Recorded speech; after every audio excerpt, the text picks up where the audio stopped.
This is Uprising. I'm Sonali Kolhatkar. Please subscribe to our YouTube channel where you can watch episodes of Uprising every day. We're at youtube.com/uprising with Sonali. As part of President Obama's week-long trip to East Asia, he stopped by the state formerly known as Burma. 2 years ago, during his last visit, Obama strengthened ties between the two nations, pledging support for a transition to democracy. Myanmar, as it's now officially known, was ruled by a military junta for decades. Democracy leader Aung San Suu Kyi, who won the Nobel Peace Prize, was under house arrest after decades of condemnation by human rights groups and a budding civilian-led movement for democracy. Myanmar's military regime softened its position and accepted a transfer to a civilian government, which is headed by President Thein Sein. But now, 2 years later, the project of democratizing the nation has been somewhat derailed. In particular, mistreatment of Burma's minorities seems to have only escalated.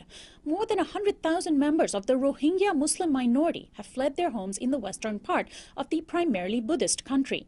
And in the northern part of the country, the Christian Kachin minority has reported systemic killings, rapes, torture, and indentured servitude at the hands of the army.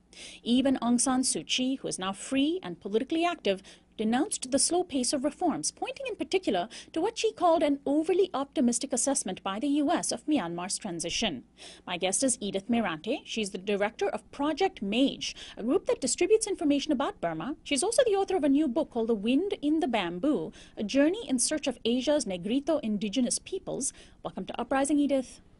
Thank you, Sonali. Good morning. Good morning, and thanks so much for joining us. Well, first, can you explain to our listeners what happened 3 years ago that led President Obama to be so overly optimistic, as Aung San Suu Kyi has said, about the transition to democracy? Burma had been under military rule for decades. And so why was this transition something that was so abruptly possible 3 years ago? Well, oddly enough, Burma in many ways still is under military rule. They have a parliamentary system, but 25% of the seats in the parliament are reserved for active military members. And many of the other seats in the parliament belong to former military members, including the President Thein Sein and many other important figures in the country.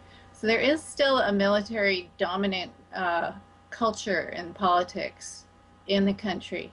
However, there has been a big opening up of civil society. There is a parliament which does function in many ways. So there have been many important changes and reforms.